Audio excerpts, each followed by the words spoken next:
أعوذ بالله من الشيطان الرجيم بسم الله الرحمن الرحيم ربكم أعلم بما في نفوسكم إن تكونوا صالحين فإنه كان للأوابين غفورا صدق الله العظيم. òdodo ni ọ̀rọ̀ Ọlọ́run ọba wa, gbogbo àwọn àfáà wa Ọlọ́run bá ní dúpẹ́ fún wọn, gbogbo àwọn tí wọ́n ṣe wàhálà mímọ̀ tààtàrà wọn sóríire tọ́lọ́run fi wọ́n ṣe gàrí tíà fún wa. Ọlọ́run bá wa kẹ́ gbogbo àwọn tí wọ́n ti lọ. Bàbá wo oníwàásí àgbáyé àláfíà ara tó nara tán, Ọlọ́run ò bá ní ṣàlékún ẹ̀ fún bàbá, wọ́n fi nǹkan ṣe wọ́n ọlá Qur'anul Azim.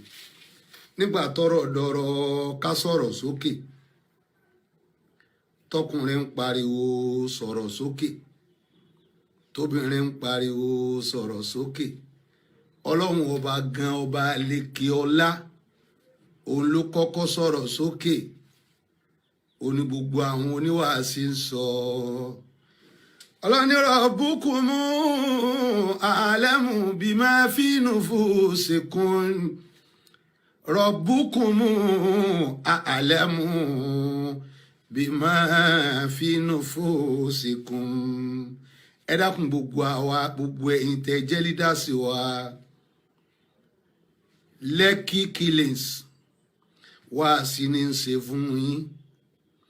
mẹ́sẹ̀jì kan lọ́jọ́ yẹn ń fún yín, ẹ sì bọ́jọ́ yẹn jẹ́ fún gbogbo ẹni tá a bí njọ́ yẹn. Gbogbo ọjọ́ tí wọ́n bá rántí ìjọ tí wọ́n bí wọn, wọ́n mọ̀ wá rántí pé ìjọ tá a bí ọ, ìjọ tí wọ́n pa iye èèyàn báyìí. Àwa ń gbọ́ lọ́tún, à ń gbọ́ lósì, àti ìmọ̀ye pàtó èèyàn gan tó kú. Mẹ́sẹ̀jì mi tọ́lọ́hun ọba sọ, Ọlọ́run rabbukum a'lamu bima fi nufusikum. Kí n tó máa wọnú ọ̀rọ̀ lọ, bàbá wa Tinubu, bàbá lè jẹ́ fún wa nílẹ̀ Yorùbá, kí lẹ fi ń jẹ́ bàbá? Agbára ń bẹ lọ́wọ́ yín lọ́wọ́lọ́wọ́ lónìí, àtẹ̀yìn à ń kó gbogbo ẹ̀yin bàbá wa lọ́ba lọ́ba, bàbá lẹ jẹ́ fún wa ìjẹ́ bàbá yín tẹ́ jẹ́ bàbá fún wa àmàǹfààní ẹ̀ ọba gbogbo ọba ilẹ̀ Yorùbá yẹnyẹn ìdákọ ayọ̀ ẹnìkan kanlẹ̀ gbogbo ọba Yorùbá yẹnyẹn gbogbo ọba Yorùbá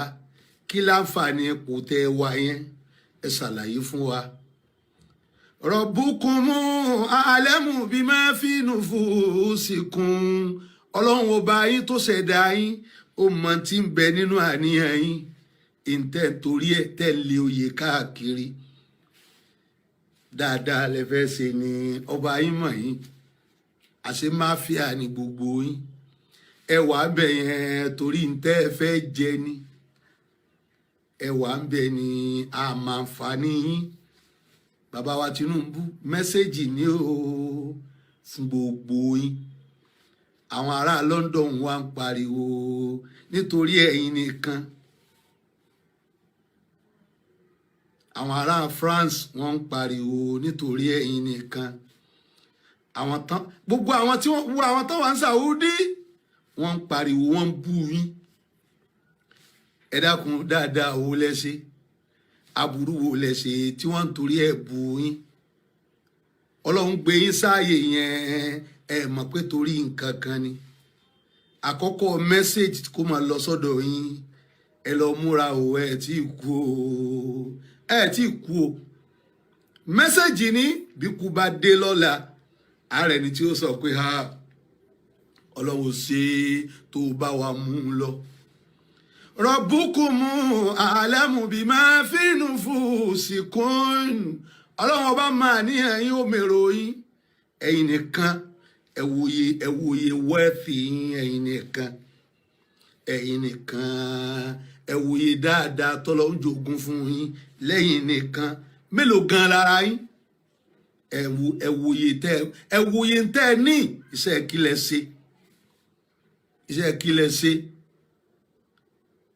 iṣẹ́ kí lẹ ṣe bọ́lọ̀ ti ṣàánú yín tó báyìí ẹ̀yin náà lẹ́mọ̀nà tẹ́ gbàrú owó yẹn kí ló dé tẹ́ gbé ọ̀pọ̀lọpọ̀ ọmọ Yorùbá dìde kí ló dé tẹ́ gbé ọ̀pọ̀lọpọ̀ ọmọ Yorùbá gbé wa ga wá ń dẹ wá síra wa ẹni tó bá ṣẹ̀yìn ọwọ́ rẹ̀ ò ní tẹ̀ntì ń wá lọ́dọ̀ yín. Rabbukumu a'lamu bima fi nufusikum in takunu salihina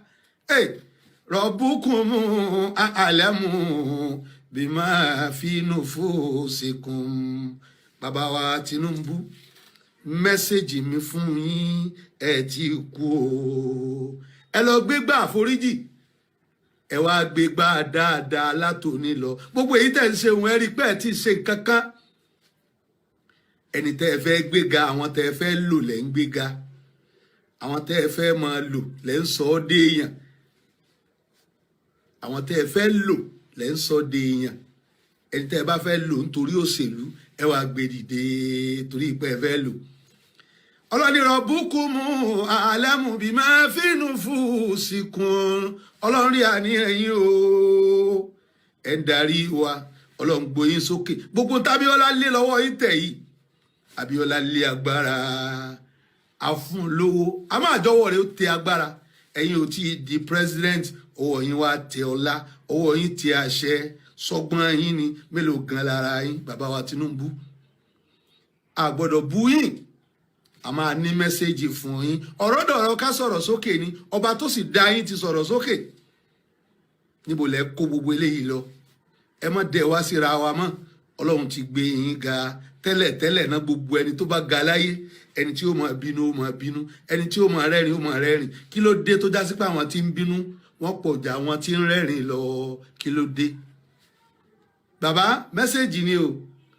in tó ṣẹlẹ̀ ní Lẹ́kì yẹn ká ẹ lè mọ̀ bẹ́ẹ̀ lọ́rẹ̀ẹ́ bẹ́ẹ̀ lọ́tà oní tó ṣẹlẹ̀ sí yẹn àwọn ará London wọ́n ń pariwo gbogbo àwọn ọmọ Nigerians gbogbo Nigerians kò sí ìlú tí Nàìjíríà ìlú tá a bá dé any country tá a bá dé tá a bá bá ọmọ Nàìjíríà ìlú náà ò dání bẹ́ẹ̀ ni ọwọ́ yín ń bẹ ń bẹ kí ló tọwọ́ yín fi ń bẹ ń bẹ ọwọ́ ẹ ti gbẹ́nu sí kinní yìí ti pẹ́ ẹ ti gbẹ́nu sí tipẹ́ bàbá wa Tinubu ẹ ti gbẹ́nu sí tipẹ́ o mo rántí njọ́ tẹ́ wá bá bàbá wo níwàásí àgbáyé ẹ wá ń sọ fún wọn njọ́ náà ó ti yé yín mo ṣe ń sọ yìí ọ̀rọ̀ kọ̀rọ̀ bàbá ó kọ̀rọ̀ yín àtàwọn òṣìṣẹ́ ní Lagos State ẹ wá gbé owó ńlá kan fáwọn táwọn tí ń ṣe ẹ̀yọ̀ àwọn èèyàn wá ń pariwo ńjọ́ náà epo ó jẹ́ òṣìṣẹ́ lówó ó sì ń fáwọn ẹ̀yọ̀ lówó ìní gbàgbé o bàbá kó wa wọnú State House wa ńjọ́ náà tá a wá sọ̀rọ̀ lọ ṣe bẹ́ẹ̀ yẹn ní kí bàbá wa sọ̀rọ̀ lọ ńjọ́ náà ẹ wá ní gbogbo ibi tẹ́ ẹ bá kù sí kí bàbá máa sọ lọ àníyé sọ fún yín mẹ́sẹ̀jì lélẹ́yìí o in tó ṣẹlẹ̀ yìí ẹ lọ gbégbá àforíjì ẹ wá bẹ̀rẹ̀ ẹ tí kú o ẹgbẹ́ láyé káwọn ọmọ yín lè nísinmi kíyàwó yín lè nísinmi ká ẹ lè gbèpè níwọ̀nba ẹ má sọ àwọn èèyàn dèèyàn ẹ má sọ wọn dèèyàn nítorí òṣèlú gbogbo tẹ́ ẹ ní ẹ̀yin kọ́ lẹ ní yóò di ìtẹni ẹlẹ́ni ìjọ tẹ́ ẹ bá kú ẹ mọye èèyàn táṣìírí yín ń bẹ lọ́wọ́ ẹ̀ níjọ́ tẹ́ ẹ bá kú yóò pa á mọ́ ni. Rabbukumu a'lamu bima fi nufusikum bàbá in takunu solihin wá síre o ń bu yín o ń tó bu yín bàbá wa lè jẹ́ ẹ wá dákun èyí tó ṣẹlẹ̀ yìí ẹ gbé gbogbo ọmọ Yorùbá bá ṣe dókè ẹ ràn wá lọ́wọ́ àwọn tí wọ́n ti ṣíwájú kó máa jẹ́ lẹ́sìn fún yín èrè ẹnu wọn nìkan ni wọ́n ń sá èrè agbára nìkan ni wọ́n lé wọn sáré kẹlòmíì kó lè dáa fún wọn tí yín nìyẹn o Rabbukumu a'lamu bima fi nufusikum in takunu salihina ọlọ́ni bẹ́ẹ̀ bá jẹ́ èèyàn rẹ̀ ni tẹ́ jálátúnṣe tẹ́ jálátúnṣe tẹ́ jẹ́ èèyàn rẹ̀ ọlọ́ni mi ọlọ́mọ yìí mo mà níyàn yín ẹ̀rí kálukú wa ń pariwo Tinubu kálukú ń pariwo Tinubu kí ló dé ọmọ kéékèèké ń bu Tinubu kò mẹ́ni tí ń jẹ́ bẹ́ẹ̀ wá sílé léyìí o bàbá wa Tinubu ẹ take notes ọ̀tá yín pọ̀jọ̀ rẹ̀ yín lọ bẹ́ẹ̀ ni bá ti dáyé nìyẹn àmọ́ kí ló dé gbogbo ẹni tẹ́ ẹ bá ti gbéga ẹ fẹ́ lónìí ẹ mọ̀ jẹ́ ó jẹ́ bẹ́ẹ̀ kí yẹn máa jẹ́ tí àìsọ̀rọ̀ lọ.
A very good morning and welcome to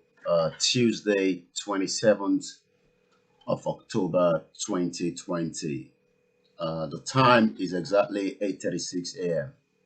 a.m. This is a breakfast morning show. We decide to run these for the next couple of days. We might not be able to run it again next week, but we're only running it, you know, due to the fact that the children are on current break from school, and it gives us opportunity to also engage most parents at home at this very difficult time in the history of mankind. Like I always say, there's a lot of things happening around the world. It depends on what you are looking at. If you think that the problem that we are facing is just only within Africa, globally, there's a lot of things that is happening. That's if you're current with the news. Um, Let me first say that as a media organization, uh, we are not just talking about Odudua, and no one is paying me to talk about Odudua. I woke up one day and I decided to talk about the Yoruba nation. And I said it yesterday. For those of you that probably missed the program yesterday, you might want to watch the program yesterday. A lot of people say do not respond sometimes to comment, but because um, this is a how do I want to put it? An interactive platform. Sometimes I see the comment coming through. Let me say this clearly again. It is not everybody that is welcome to sit down and watch what we are doing. Um, we can put out any program, anytime, any day. If you want to listen to the Nigeria at the verge of breakup, you might want to wait at exactly 12 p.m., where the focus would be more of the breakup of Nigeria. But if I come here and bring any program, it is up to me how that program will run. It is not up to you how the program will run. I've seen a comment, and I say thank you very much to my brother in Italy that I've already responded to that comment. And I believe because we live in a society where people's mind is blocked, people's mind is not well open. And until we continue in that way, we might also be struggling, to get a Yoruba nation that we're asking for. Okay, let me just make sure that.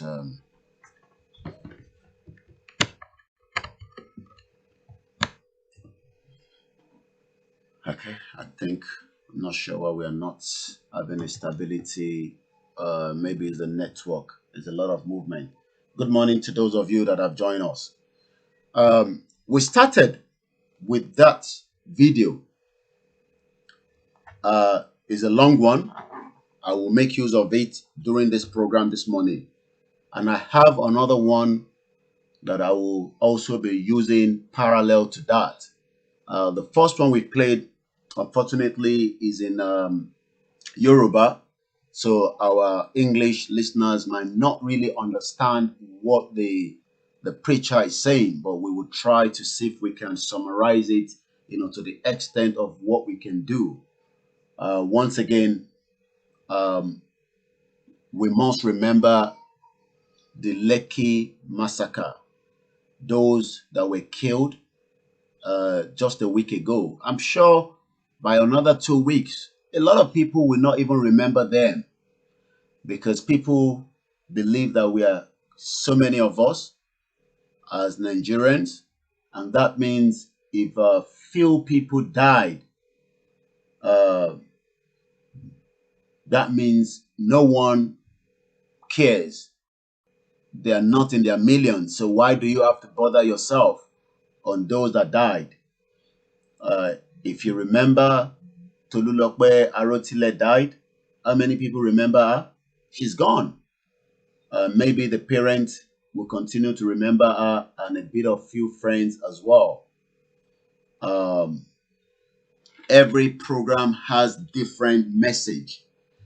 If you're not comfortable with a particular program, like I said, it is not a must for you to sit down and watch it. We're going to go back to that video again and hear a little bit more from what the scholar is giving to those that needs to hear the message, including myself. Because at the end of the day, a lot of people this time last week, Wednesday, never saw that by the 7 p.m. or around that time, some of our brothers and sisters will be killed by the same government that is meant to protect them. One thing we must remember and remind ourselves is the Lekki massacre. We will not forget every soul that died in that process. While I was going to bed about 4 o'clock this morning,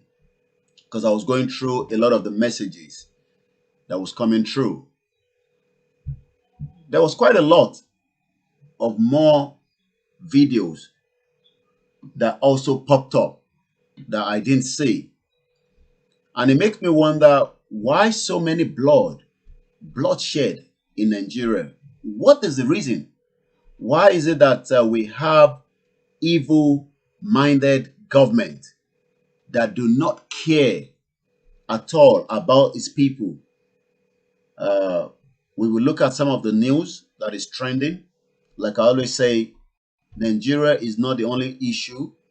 There's so many problems around the world, but because we are from that part of the globe,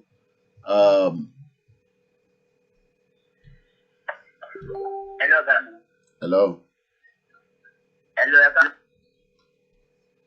hello. All right, I'm on a live show at the moment.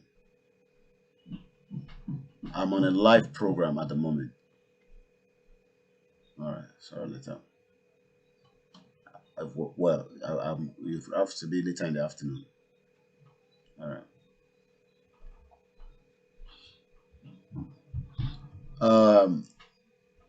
There's quite a lot of bouncing on the broadcast. I'm not sure why. But let's go back to that video and I'll see how far that problem keeps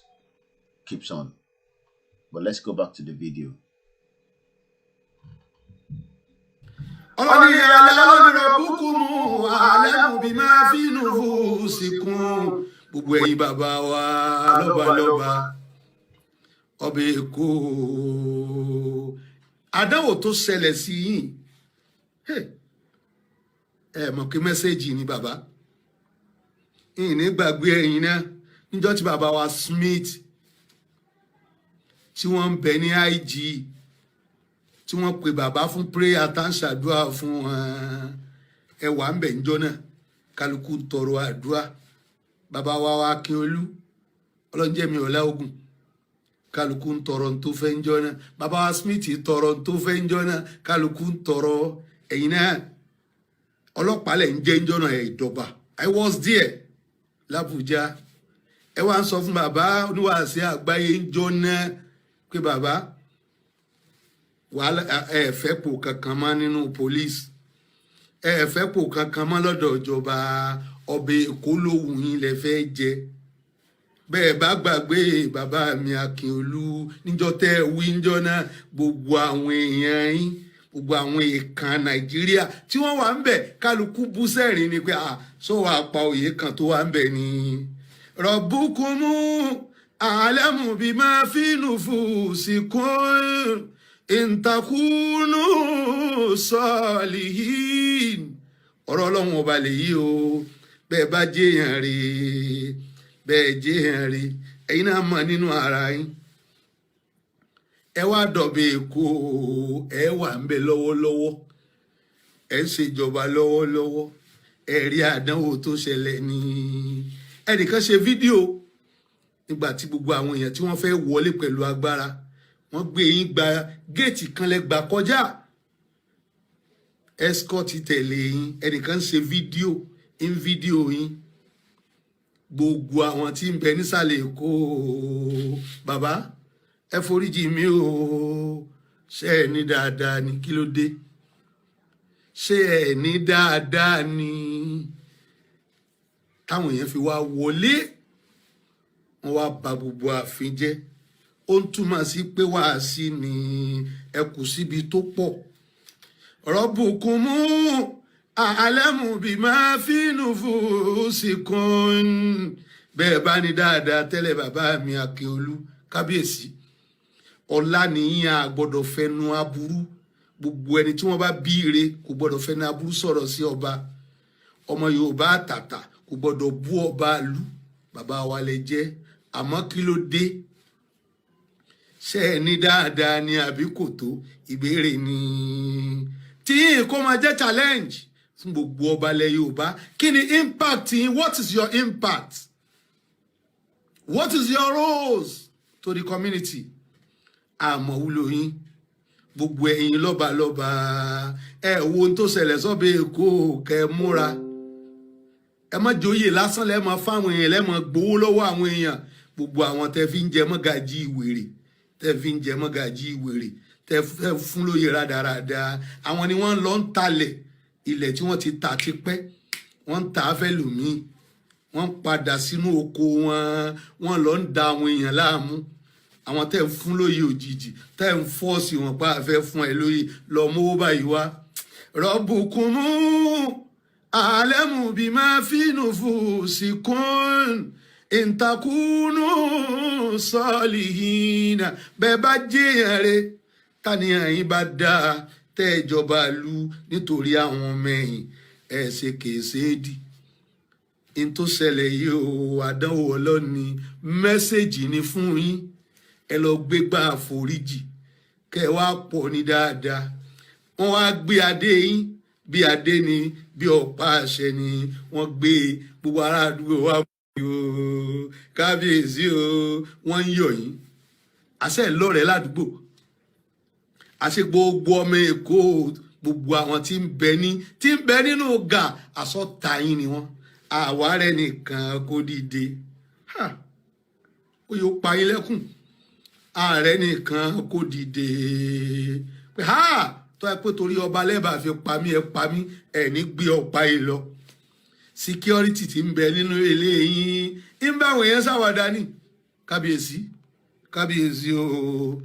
ya'lamu Allahu al-mufsida minal muslihin ọlọ́run ó mọ àwọn alátúnṣe bẹ́ẹ̀ bá dá látúnṣe àtúnṣe yín bàbá kábíyèsí o kò tí ì tó ẹ múra sí ẹ máa ṣe